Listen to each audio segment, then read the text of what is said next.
Assalamualaikum warahmatullahi wabarakatuh. Kita lanjutkan materi kuliah pemrosesan bahasa alami. Kali ini saya akan menjelaskan tentang stemming. Latar belakang stemming.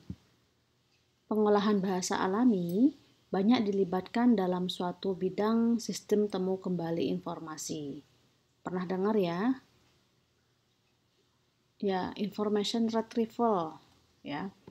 Nah, dalam sistem temu kembali informasi atau information retrieval ya, bagaimana sistem itu bisa mengakses kembali data-data yang sudah tersimpan menjadi suatu informasi.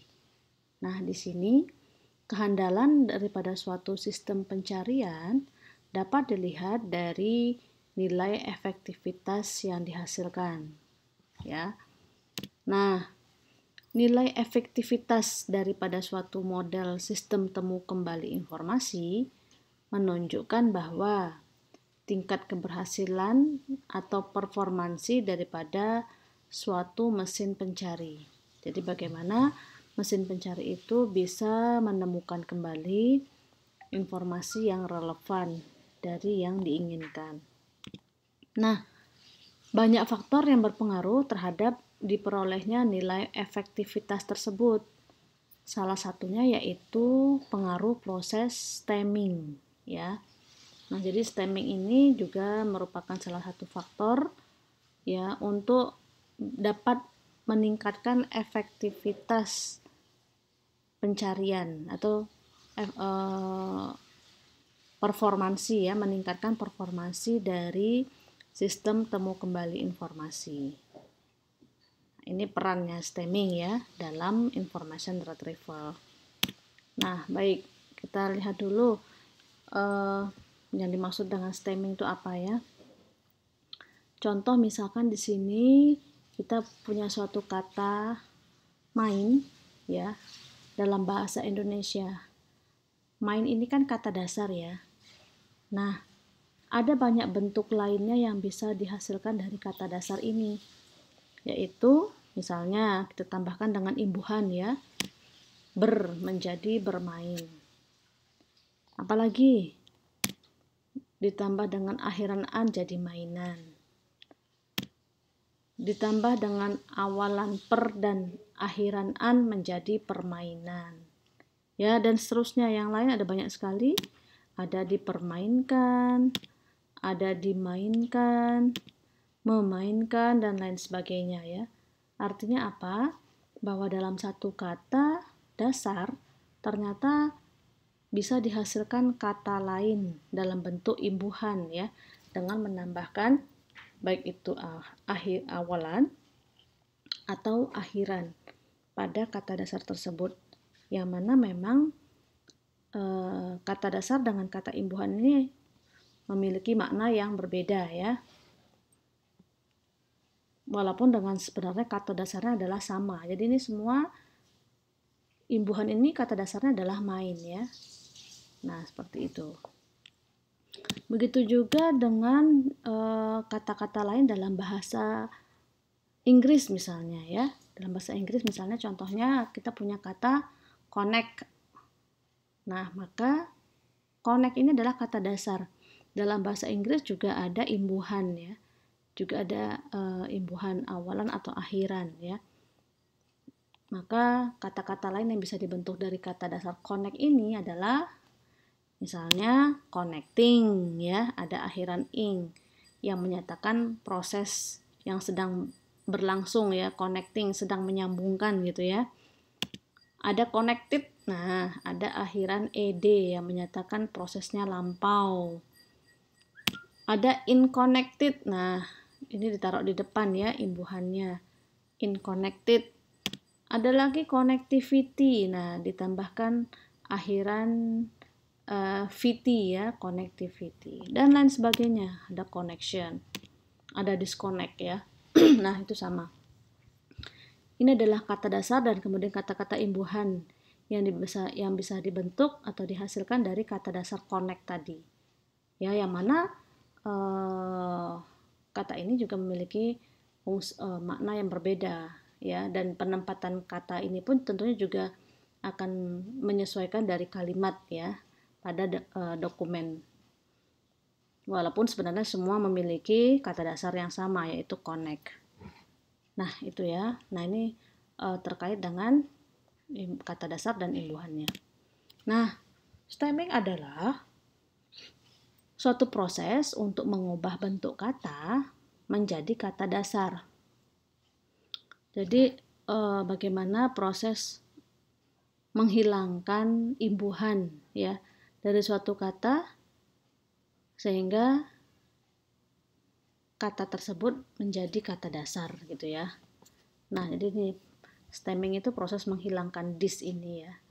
Menghilangkan dis, menghilangkan ion, menghilangkan VT, menghilangkan in dan ed dan seterusnya. Sehingga didapatlah bahwa kata ini sebenarnya kata dasarnya connect gitu ya. Nah, oke. Kayak itu ya stemming. Nah, bahwa stemming dapat lebih mengoptimalkan proses text mining atau NLP ya. Jadi ini perannya stemming ya. Perannya stemming bisa dalam NLP atau nanti ada information retrieval ya, text mining. Oke, kita lihat misalkan contoh dari materi sebelumnya pada pre-processing ya, dihasilkan token dari proses tokenisasi misalnya seperti ini ya. Nah, ini adalah hasil tokenisasi, ini adalah token ya. Kemudian tokenisasi ini difilter, dibuang kata yang tidak pentingnya. Misalnya di sini yang tidak penting itu adalah they, are, to, the, in, the ya. Maka kata yang tersisa adalah applied, words, and text gitu. Ini adalah hasil pada tahap filtering. Kemudian pada tahap stemming, bagaimana sistem membuang imbuhan ya, membuang imbuhan dari kata yang tersisa, yaitu menjadi, nah kalau di sini proses stemmingnya akan menghasilkan kata apply karena di sini ada akhiran ed, words ini ada akhiran s dihilangkan menjadi words, text juga sama, s-nya dihilangkan menjadi text.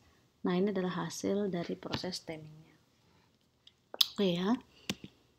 Nah, ini begitu juga sama halnya untuk materi bahasa Indonesia ya, untuk materi bahasa Indonesia. Ini adalah hasil daripada tokenisasi, kemudian filteringnya dihilangkan kata tidak pentingnya adalah sudah, untuk, dan sang. Sehingga kata sisanya adalah ini. Nah, kemudian proses stemmingnya menghilangkan imbuhan. Namanya, nya ini adalah terdeteksi sebagai akhiran, maka dihilangkan menjadi nama. Santiago ini tetap ya, tidak terdeteksi sebagai awalan ataupun akhiran. Memutuskan akan dideteksi menjadi kata dasarnya putus, mencari kata dasarnya cari, dan seterusnya. Nah, ini adalah hasil stemmingnya ya. Oke. Nah, maka implementasi proses stemming itu sangat beragam ya, tergantung dengan bahasa daripada suatu dokumen ya. Artinya proses stemming itu tergantung dari dokumennya ya. Kalau dokumennya bahasa Indonesia, maka nanti dia akan mendeteksi imbuhan-imbuhan dalam bahasa Indonesia ya. Kalau dokumennya adalah bahasa Inggris, dia akan mendeteksi kata yang imbuhannya bahasa Inggris. Kalau campur ya berarti juga sama ya, dia akan mendeteksi masing-masing kata dalam dokumen tersebut. Nah, metode stemming. Nah, bagaimana nih sistem bisa mengenali atau mendeteksi imbuhan daripada suatu kata gitu ya. Nah, di sini ada beberapa metode-metode stemming dalam bahasa Indonesia ya. Jadi ini contoh, ada Porter stemmer ya. Porter stemmer ini ada stemming yang menerjemah, yang membuang imbuhan ya. Ada Porter stemmer untuk bahasa Inggris dan juga ada Porter stemmer untuk bahasa Indonesia. Jadi ada dua versi untuk metode Porter ya. Kemudian ada stemming Arifin Setiono, ini adalah stemming untuk bahasa Indonesia. Ada stemming Nazif Adriani, ini adalah stemming untuk bahasa Indonesia. Ada Koja, ini adalah stemming untuk bahasa Arab. Kemudian yang lainnya juga ada merupakan stemming untuk bahasa Indonesia ya. Jadi nanti kalau Anda mencari melihat paper tulisan, mungkin nanti bisa ketemu ya. Stemming itu nanti bisa macam-macam ya, tergantung dari dokumennya. Nah, metode stemming ya, bagaimana nih sistem bisa memotong imbuhan tadi? Maka metodenya yang pertama ada algoritmik ya. Bagaimana membuat sebuah algoritma yang mendeteksi imbuhan. Ya, jika ada awalan ataupun akhiran yang seperti imbuhan, maka akan dibuang. Jadi logikanya seperti itu. Dia akan mendeteksi imbuhan. Jika terdeteksi maka akan dipotong gitu ya. Oke, itu metode stemming. Nah ini contoh ya, metode stemming dalam algoritma Porter misalnya. Kalau yang akhirannya SSES, maka akan dipotong ES-nya menjadi SS. Contoh keresis gini ya, maka akan dipotong menjadi keres gitu ya. Cats akan dipotong menjadi cat gitu. Nah itu ya. Oke. Nah, ada positif dan negatif daripada metode stemming algoritmik ini. Yang pertama yaitu metodenya relatif cepat. Kemudian beberapa algoritma, tapi juga kemudian kekurangannya adalah beberapa algoritma terkadang salah mendeteksi imbuhan. Beberapa kata yang bukan imbuhan tapi juga dihilangkan. Nah, ini kekurangannya metode algoritmik gitu ya. Jadi sebenarnya kata itu bukan kata imbuhan, tapi kemudian dihilangkan imbuhannya. Sehingga akhirnya hasilnya menjadi salah gitu ya. Contoh misalnya kata makan. Makan.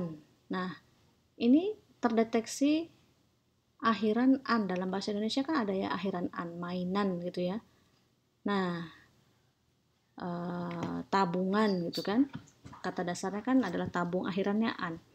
Makan ini akan terdeteksi juga ya dengan akhirannya an, sehingga annya dipotong sehingga tersisa mak. Nah itu jadi salah kan, tidak ada tuh kata dasarnya mak ya. Jadi makannya sebenarnya adalah merupakan kata dasar, bukan imbuhan, sehingga seharusnya tidak dipotong akhirannya. Begitu juga kata yang lain, misalnya dasi, ini ada apa, ada akhiran i ya, i itu kan ada akhiran ya. Nah akan dipotong menjadi das. Begitu juga beruang.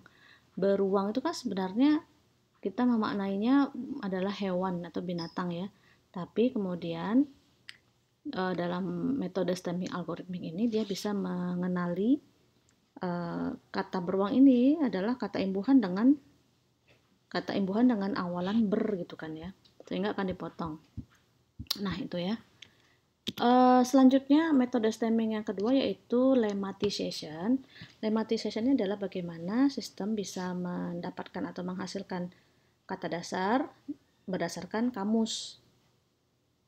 Jadi menggunakan vocabulary dan morphological analysis dari kata untuk menghilangkan imbuhan dan dikembalikan ke bentuk dasar dari kata ya dengan berdasarkan kamus. Nah, lemmatization ini bagus untuk kata-kata yang mengalami perubahan tidak beraturan, terutama dalam bahasa Inggris. Contoh, ya ada perubahan kata kerja dari bentuk pertama, kedua, ketiga dalam bahasa Inggris ya. Si, saw, sin. Nah, ini kan sebenarnya melihat untuk kata kerja pertamanya si, tapi pada saat lampau dia menjadi saw, pada saat sudah lewat gitu ya, bentuk ketiga menjadi sin. Sebenarnya artinya adalah sama semua ini, melihat. Maka nanti di lemmatization itu ketiga bentuk ini akan dikembalikan ke bentuk aslinya yaitu see. Nah itu ya yang dimaksud dengan metode lemmatization ya. Oke. Kemudian selanjutnya adalah kesalahan-kesalahan yang sering terjadi pada proses stemming ya. Yaitu yang pertama ada overstemming, yang kedua ada understemming, yang ketiga ada unchanged, yang keempat ada spelling exception. Nah, apa itu? Oke. overstemming. Apa itu overstemming? Ya, stemming yang berlebih ya. Pemenggalan yang melebihi seharusnya. Seharusnya itu tidak dipotong, tapi kemudian dipotong. Yang tadi ya, misalnya ini contoh, masalah menjadi masa. Ini masalah ini sebenarnya bukan imbuhan, memang ini adalah kata dasar, tapi karena di sini ada akhiran lah itu adalah juga merupakan partikel atau akhiran dalam bahasa Indonesia, maka dia akan memotong ini ya, sehingga ini akan didapatkan kata masa. Dan ini sebenarnya bukan masalah, ini kata dasarnya bukan masa, masalah ya masalah begitu. Nah ini contoh overstemming. Jadi ada suatu tahap yang mana kata itu seharusnya tidak dipenggal ya, tidak dipotong ya, sehingga terjadi overstemming. Oke, kemudian ada understemming, yaitu malah sebaliknya ya, pemenggalan yang terlalu sedikit. Misalnya belajar menjadi lajar. Nah, harusnya kan ajar ya. Nah, ini harusnya bel yang dipotong. Tapi di sini mendeteksinya dan imbuhannya adalah be. Itu understanding, jadi kekurangan memotong akhiran atau imbuhan dalam bahasa suatu dokumen tadi. Itu understanding. Kemudian kesalahan timbul dikarenakan kekurangan pada aturan imbuhan yang didefinisikan. Jadi ini mengapa terjadi, memang karena aturannya yang masih belum lengkap gitu ya. Oke, yang ketiga, kesalahan yang ketiga yaitu unchanged. Unchanged itu artinya tidak terjadi pemenggalan. Jadi yang seharusnya dipenggal tapi tidak dipenggal ya. Contohnya telapak. Telapak ini tidak dipenggal, tetap telapak, tapi sebenarnya kata dasarnya adalah tapak gitu ya. Ada sisipan L. Nah, itu unchanged, tidak terjadi pemenggalan. Yang keempat, kesalahan stemming yaitu spelling exception. Spelling exception-nya adalah maksudnya bahwa huruf pertama pada kata dasar yang didapat salah akibat pemenggalan awalan. Jadi maksudnya begini, contoh misalnya kata memukul. Ya, kemudian setelah dipenggal atau dipotong menjadi ukul. Nah, seharusnya kan pukul ya. Memukul itu harusnya pukul. Beberapa imbuhan berubah setelah ditempel. Misalnya ber ditambah ajar. R-nya berubah menjadi bel. Ya. Pen ditambah sakit harusnya berubah menjadi penyakit gitu ya.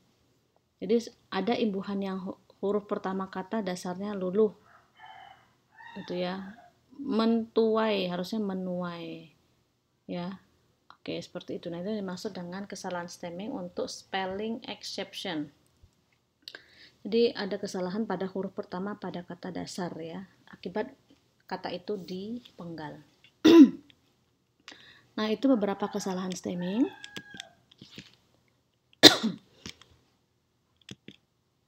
Nah,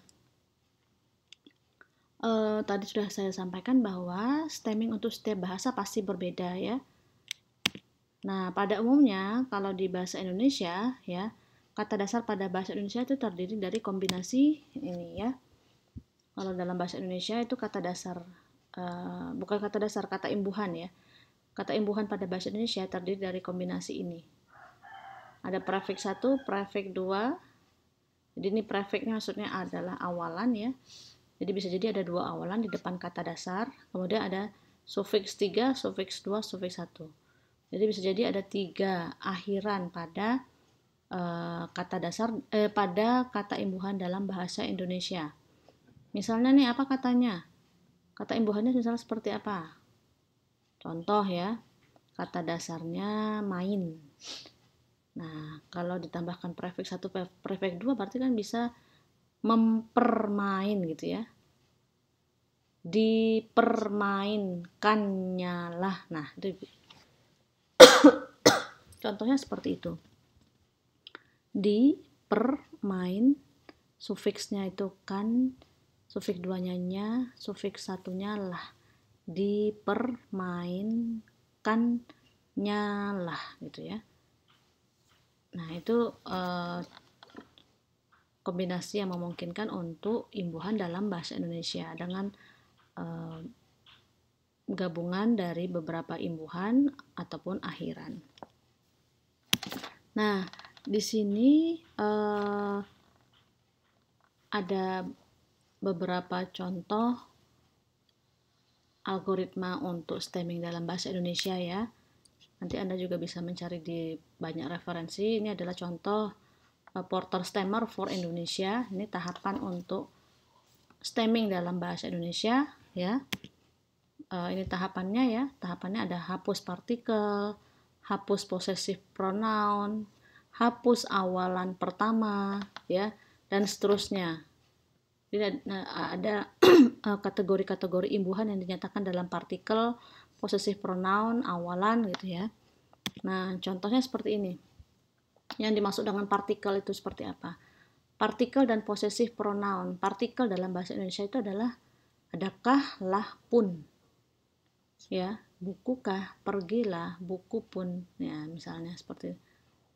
Ya, nah ini partikel. Sedangkan pronoun, possessive pronoun itu kumunya, bukuku, bukumu, bukunya. Nah ini kumunya itu adalah possessive pronoun ya. Jadi semua ini adalah kategori-kategori akhiran ya dalam bahasa Indonesia yang dinyatakan dalam partikel dan possessive pronoun. Oke, ini untuk first order derivational prefix ya. Prefix 1 ya. Prefix 1, kemudian ada lagi second order derivational prefix, ini adalah prefix 2 ya. Jadi kalau tadi itu adalah prefix 1, ini prefix 2. Nah, ini adalah flowchart ya. Contohnya flowchart untuk memotong imbuhan dalam kata pada bahasa Indonesia. Contoh ya, tadi di slide sebelumnya saya sudah menyampaikan tentang pola kata imbuhan dalam bahasa Indonesia, bahwa pola imbuhan dalam bahasa Indonesia itu bisa diawali dengan prefix 1, prefix 2, kemudian ada kata dasarnya, kemudian diteruskan dengan sufiks 3, sufiks 2, sufiks 1 ya. Nah, maka di sini tahapannya adalah logika secara umumnya start, kemudian ada inputan kata ya, kemudian kata itu akan dicek dulu dalam database. Jadi setiap kata yang masuk itu akan dicek dulu di dalam basis data apakah kata itu ada. Kalau ada ya, kalau kata itu ada di dalam database, maka sudah bisa diasumsikan kata itu adalah merupakan kata dasar. Ya, jadi kita pasti akan menyimpan kumpulan kata dasar ya dari bahasa Indonesia misalnya dalam satu database ya. Sedangkan tidak mungkin kita menyimpan kata imbuhan karena imbuhan itu akan sangat banyak sekali ya. Jadi tahapan pertama adalah cek kata dalam database. Jika kata itu ada, maka sudah pasti dia adalah kata dasar. Nah, proses stemming itu akan berjalan di sini. Jika kata tidak ada dalam database, maka mulai akan dipotong prefixnya. Ya. Jadi prefix satunya akan dipotong dulu. Ya. Tentunya ada pengecekan ya, ada pengecekan apakah memang kata itu memiliki prefix 1. Jadi ini pemotongan prefix, kemudian akan dihasilkan kata setelah pemotongan prefix.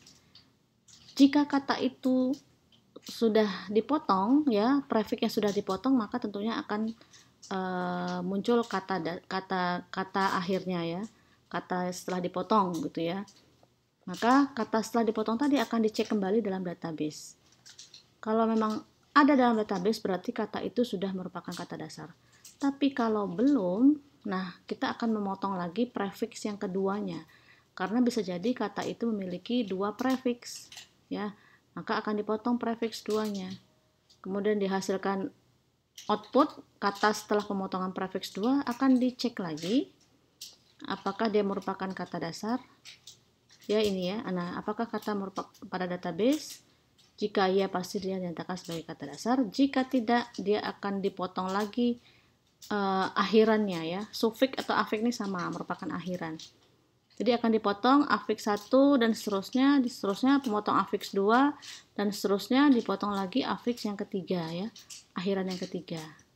Nah, setelah akhiran yang ketiga maka akan dicek lagi apakah kata setelah pemotongan afiks yang ketiga ini ada dalam database. Jika ada, maka pasti itu adalah kata dasarnya. Tapi ternyata jika tidak juga pun berarti kata itu tidak ditemukan ya. Artinya kata tersebut berarti tidak ada dalam database. maka kemudian tahapannya selesai. Nah, ini adalah gambaran singkat untuk proses stemming dalam bahasa Indonesia. Oke, begitu ya. Semoga bisa dipahami. Nah, selanjutnya, jadi algoritma stemming itu ada banyak sekali. Nah, untuk stemming bahasa Indonesia yang paling TOP-BGT itu adalah ini, yaitu algoritma Nazif dan Adriani. Jadi ini dibuat oleh Bobby Nazif dan Mirna Adriani dari UI ya, pada tahun 1996. Algoritma stemming untuk teks berbahasa Indonesia yang memiliki kemampuan persentase keakuratan lebih baik daripada algoritma lainnya. Jadi ini sudah banyak pembuktian bahwa algoritma adalah merupakan algoritma yang paling bagus ya di antara algoritma stemming dalam bahasa Indonesia yang lain. Oke, nah ini algoritmanya seperti ini ya. Untuk lebih tadi gambarannya sudah lewat flowchart, ini untuk lebih detailnya ya. Tidak usah saya jelaskan. Ya, nah selesai ya, cukup untuk materi stemmingnya. Nah, selanjutnya adalah ini adalah tugas untuk materi kali ini. Nanti akan saya jelaskan terpisah tugasnya. Baik, terima kasih untuk materi stemming. Mohon maaf jika ada yang kurang dari saya. Assalamualaikum warahmatullahi wabarakatuh.